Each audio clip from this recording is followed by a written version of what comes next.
you ever found yourself in a situation with someone where you seem to repeat the same uncomfortable or even destructive patterns with them every time you meet them?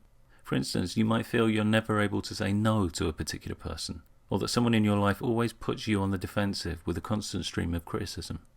Maybe there's someone who always relegates you to the role of listener, never taking an interest in what's happening with you. And each time you might think, never again, next time it'll be different. But it never is. Transactional Analysis, or TA, is a theoretical framework used in therapy and counselling, which suggests that one of the overriding factors in the perpetuation of these situations is not the other person's behaviour, but our own state of mind. TA suggests we shift between three distinct ego states. Parent. This is a state in which you think, feel and behave in ways based on how your parents and other authority figures acted. Adult. Here, you think, feel and behave in response to the here and now. You're able to draw on your full life experience, and generally you're geared to a realistic, objective appraisal of your experiences. Child. In this state, you think, feel and behave just like you did in your childhood. So there are the three ego states, but what might they look like if you saw them in action? For instance, what if you suddenly caught sight of someone sunbathing nude outside the window? In your parent ego state, if the attitude you'd experienced from parent and authority figures in your life towards nudity was hostile, you might feel disgusted and outraged. You might bang on the window, tell the person to get some clothes on, or clear off. Alternatively, your parent ego state might express itself by showing concern for the sunbather. You might see the sunbathers getting a bit burnt in places and start trying to push suntan lotion on them.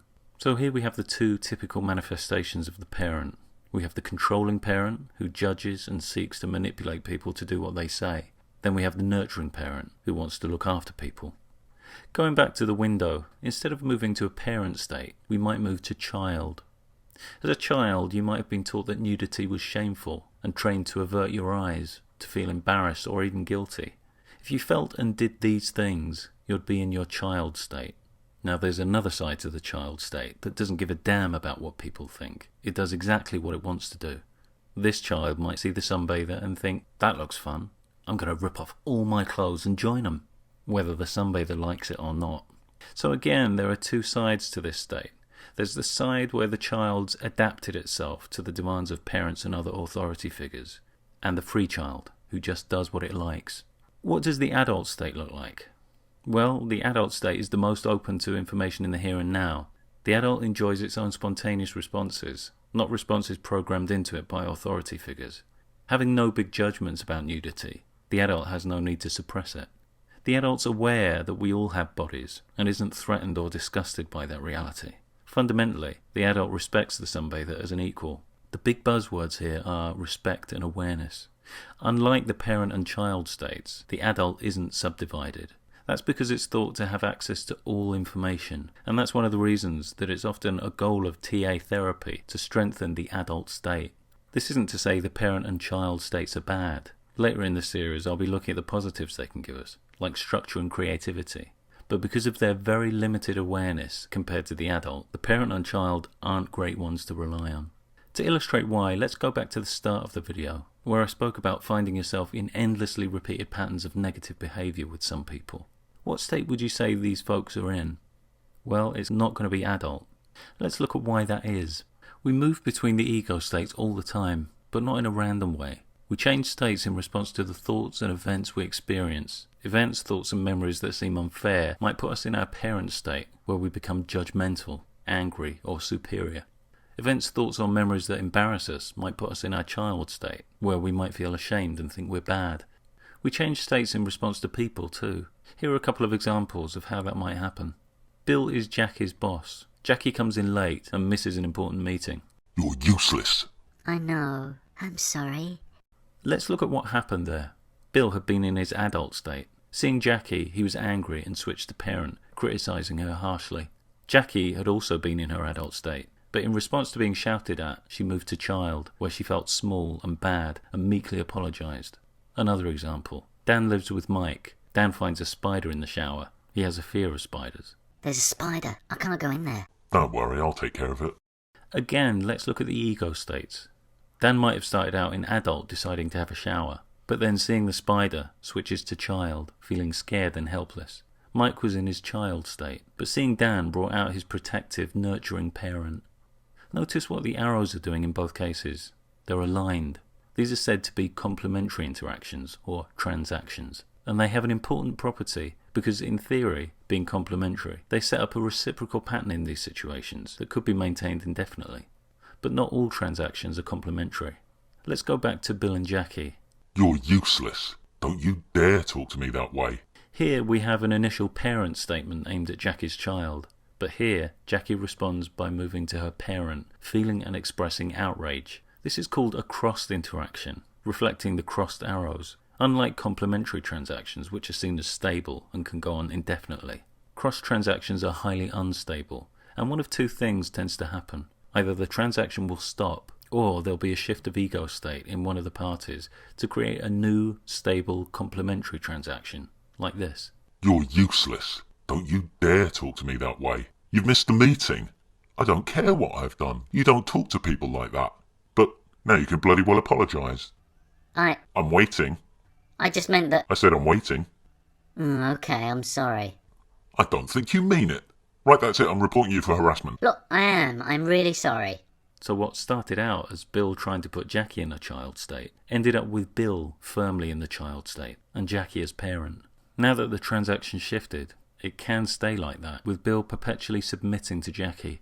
It's not necessarily a comfortable state of affairs, particularly for Bill, but it can be psychologically stable. What about the other uncomfortable but stable situations mentioned at the start, like constantly being spoken over by someone in your life? First, let's look at you. How do you feel in that situation? Maybe you feel a little dominated, maybe somehow less entitled than the other person. Maybe you were trained as a child to always listen when someone else was talking. How do you experience the other person? Maybe they seem like a bigger personality to you. Maybe the prospect of their anger or disapproval feels very aversive. Here we have a child-parent relationship going on. You don't necessarily need to be saying child and parent things. The other person doesn't have to be telling you to shut up and listen. But psychologically, you're relating to them as a child to a parent. The dotted line, as opposed to the full line, indicates the psychological relationship.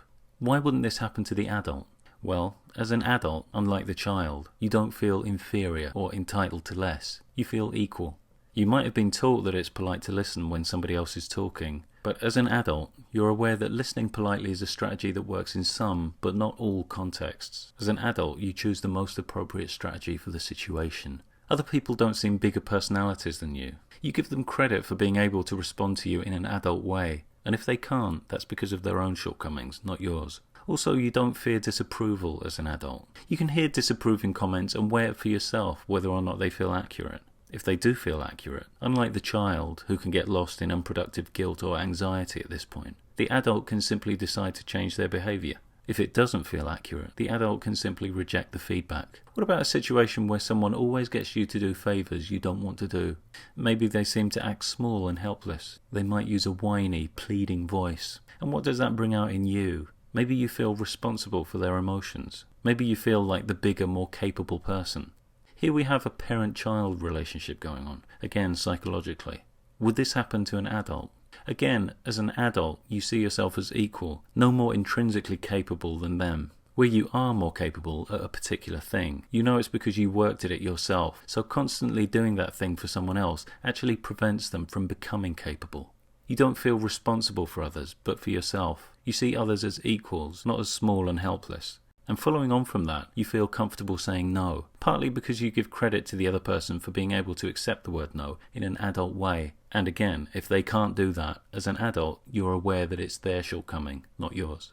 So, with the adult's wider awareness and sense of equality and fairness, these uncomfortably unbalanced relationships don't really gather any momentum. People who talk over them or try to take advantage will either have to change their behaviour around the adult or go off and find other targets. As I've mentioned, TA therapy's goal is often to strengthen the adult state. If you're interested in doing that, one starting point is to look at what events and people trigger your parent and child states. Do you assign responsibility equally? Do you have to be in control? Do you feel forced into taking control? Do you have a hard time making decisions and try to get others to make them for you? Do you feel fundamentally you're not as good as others? And what might these things bring out in other people, perhaps in reaction to you? In this video, I looked at ego states and basic transactions. In the next video, I'll be taking a closer look at conflict, manipulation, and psychological games.